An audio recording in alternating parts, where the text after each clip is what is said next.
मैं doctor Akhilesh Kumar, associate professor, Hindi विभाग, SD Jain college आरा। बच्चों, जैसा कि तुम सबको मालूम है कि आज पूरा विश्व कोविड-19 की पीड़ा से ग्रस्त है और उसके अनेक प्रकार के साइड इफेक्ट्स हैं। छात्रों का पठन पाठन बाधित हुआ है, जिसके कारण ऑनलाइन शिक्षण का महत्व बढ़ गया है। यह शिक्षण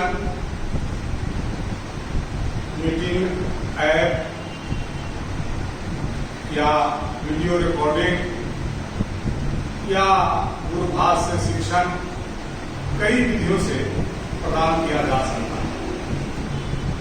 वर्तमान परिवेश में राजभवन, राज्य सरकार और विश्वविद्यालय का जोर ऑनलाइन शिक्षण व्यवस्था पर है, जिसने आज हमें इस वीडियो रिकॉर्डिंग के माध्यम से शिक्षण के लिए प्रेरित किया है।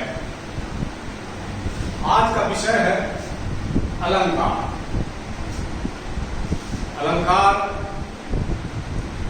एक सामान्य विषय है जो इंटर से लेकर स्नातकोत्तर तक के छात्रों का पीछा नहीं छोड़ता। अलंकार ऐसा शब्द नहीं है जिससे लोग वाकिफ नहीं है। कहीं अलंकार ज्वेलर्स, कहीं अलंकार पैलेस, कहीं अलंकार वस्त्रालय, अलंकार के नाम से बहुत सारी दुकानें हम लोग देखते हैं खुली। हमको समझना यह है कि अलंकार क्या है। अलंकार का जितना महत्व हमारे जीवन में है, उतना ही महत्व साहित्य है। अब यह अलंकार है जिसको अगर विच्छेद किया जाए तो अलंग जोड़ कार। अलग यानी अलंकृत करने वाला, अलंकृत अर्थात करने वाला। अलंकारवादी आचार्यों ने अनेक प्रकार से अलंकार को परिभाषित करने का प्रयास किया है। हमने चूंकि छात्र छात्राओं को समझने में असुविधा न हो, इसलिए बहुत ही संक्षिप्त उदाहरण तुम लोगों के सामने रखा है। पहला है काव्य शोभा कराम धर्मान अलंकाराम प्रचक्षते। यह करने का है कि अलंकार जो है वे काव्य के शोभा कारक धर्म, काव्य की शोभा बढ़ाते हैं। दूसरा संक्षिप्त उदाहरण है अलम करोति अलंकार। जो अलंकृत करता है, जो सुसज्जित करता है, जो हमें संवारता है, वह अलंकार। तो किसको सुसज्जित करता है, किसको संवारता है? सुसज्जित करने के उपकरण भी बहुत हैं और जिनको सुसज्जित किया जाता है वे तत्व भी बहुत अधिक मात्रा में हैं। तो इसके लिए हमें अलंकार और अलंकार इसको समझना जरूरी है। तो अलंकार वह हुआ जो शोभा को बढ़ा दे, शोभा में वृद्धि कर दे। तो यहाँ यह समझने की बात है कि शोभा को बढ़ा दे, शोभा पैदा नहीं करते। अर्थात पहले से सौंदर्य है, उस सौंदर्य को और अगर जो बढ़ा देता है वह अलंकार है। ऐसा नहीं कि जहां सौंदर्य नहीं है वहां अलंकार के माध्यम से सौंदर्य में वृद्धि हो जाएगी, ऐसा नहीं। बंदरिया के रूप में लिपस्टिक लगा देने से मनुष्य के अंदर उसके प्रति किसी प्रकार का आकर्षण नहीं हो सकता। हालांकि समीक्षा के अलग अलग मानदंड हो सकते हैं। वह लिपस्टिक लगाई हुई बंदरिया हो सकता है बंदर को अच्छी लग जाए, लेकिन सामान्य मान्यता यह है कि जिसमें सौंदर्य नहीं है, जहां सौंदर्य नहीं है वहां अलंकार अपने को असमर्थ पाता है। तो बंदरिया के लिपस्टिक लगाने से बंदरिया का मुख सौंदर्य बढ़ जाए, ऐसी भावना मनुष्य के अंदर नहीं आती। उसी प्रकार तुम लोग जानते हो कि लक्ष्मण जी ने शूर्पणखा की नाक काटी, तो उस नख कटी शूर्पणखा को अगर उसकी नाक में बेसर डाल दिया जाए तो वह सुंदर लगने लगेगी, ऐसा नहीं हो सकता। इसलिए अलंकार वही काम करेगा जहां पहले से शोभा है, पहले से सौंदर्य है, उसको वह बढ़ाने का काम करता है। और जैसा कि मैं कह चुका हूं, अलंकार का उपयोग और महत्व जितना हमारे दैनिक जीवन में है उतना ही काव्य शास्त्र में। तो अलंकार लोग समझ गए, जो शोभा वृद्धि करे, बढ़ाए शोभा, शोभा को पैदा न करे। अलंकार तो वह है जिसकी शोभा वृद्धि हो, जिसकी शोभा बढ़े। अब जैसे भवन है, ईंट से उसकी जुड़ाई हुई है, अगर उस पर प्लास्टर चढ़ जाता है तो पहले जैसा लग रहा था भवन उससे अच्छा लगता है। तो यहां चढ़ने वाला प्लास्टर जो है वह अलंकार है और वह भवन जो है अलंकार है। इसी तरह से प्लास्टर चढ़ा हुआ भवन, उसकी अगर रंगाई पुताई हो जाती है तो उसका आकर्षण बढ़ जाता है। तो यह रंगाई पुताई उस भवन का अलंकार है और भवन अलंकार है। यही अंतर है। जिसकी शोभा बढ़ती है वह अलंकार है, जो शोभा बढ़ाता है वह अलंकार है। अगर बाल बिखरे हुए हैं, बाल को संवार कर उसमें हम तेल लगा कर फिर उसको सजा लेते हैं, झाड़ लेते हैं, तो तेल लगाना, उसको सजाना, संवारना अलंकार। आगे बढ़ते हैं। आप लोग अलंकार और अलंकार भली भांति समझ गए होंगे। अब हम देखते हैं कि अलंकार का क्या महत्व है। हमारे आचार्यों ने इसको कैसा महत्व दिया है। तो भामह काव्य शास्त्र में अलंकारवादी आचार्य हैं, इनका कहना है न कांतमपि निर्भूषण विभाति वनिता मुखम, कि आभूषण से ही जो है वनिता सुंदर होने पर भी विभाती ना विभाती, यानी नहीं रुचती है। अर्थात चूंकि ये अलंकारवादी आचार्य हैं, इन्होंने कहा कि हर हाल में अलंकार जरूरी है। वनिता यानी नारी कितनी भी सुंदर क्यों न हो, उसको आभूषण होना बहुत जरूरी है। इसी तरह से केशवदास जी, जिन्होंने अलंकार को बहुत महत्व दिया, उनका सुनिए। यद्यपि सुजाति सुलक्षणी सुवर्ण सरस सुविर भूषण बिन विराजनी कविता वनिता मित।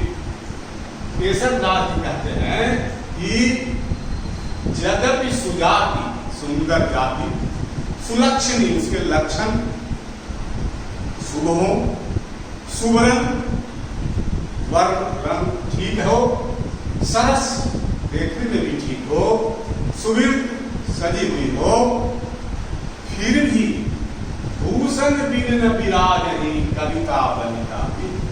आभूषण के बिना न कविता शोभायमान होती है और न बनिता अर्थात नारी। ये दोनों अलंकार को प्रधानता देने वाले आचार्य रहे हैं, इसलिए अलंकार के प्रति इनका विशेष लगाव रहा है।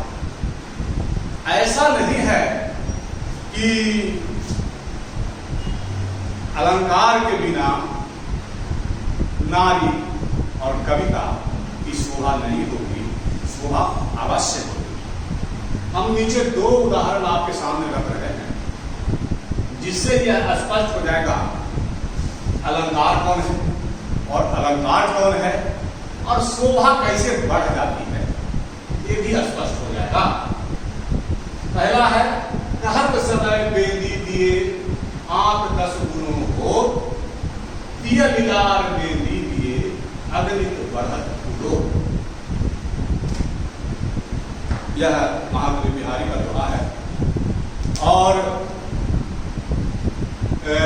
बिहारी के दोहे के बारे में आचार्य रामचंद्र शुक्ल जी ने कहा कि बिहारी के दोहे क्या है, रस की पिचकारी, अर्थात उस पिचकारी को आप जितना दबाइए उतना रस निकलेगा।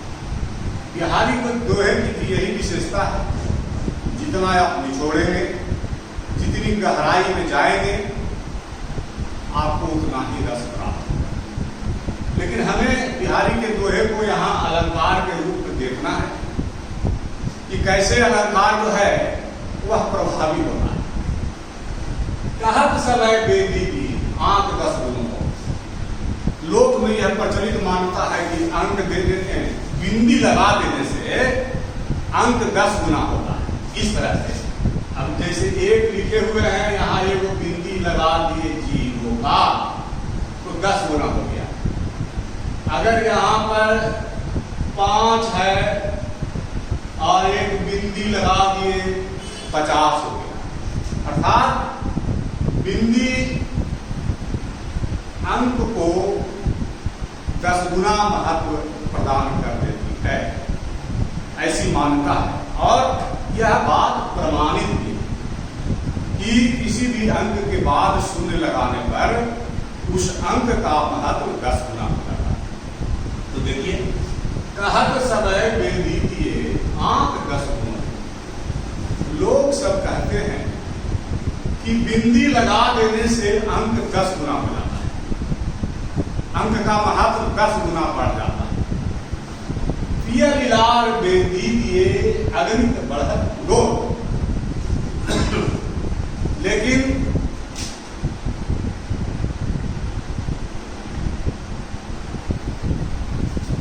एक नायिका है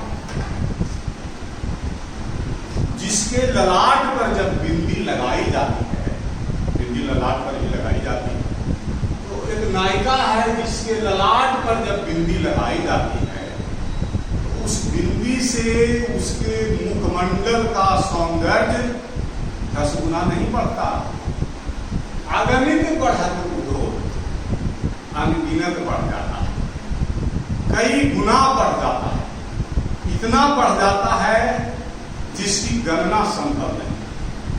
तो अलंकार वह तत्व है जो अगर उस बात हो जिसके अंदर, जिसके पास स्वाभाविक सौंदर्य हो, वहां पर अगर इसको लगा दिया जाए तो यह सौंदर्य में, शोभा में कई गुना की वृद्धि कर देता है, कई गुना की वृद्धि कर देता है। तो अलंकार वह चीज। मगर दूसरा उदाहरण जो है, भूषण भार संभारी है, क्यों कन सुकुमार, सूधे पाए न धर परत, शोभा ही के भार।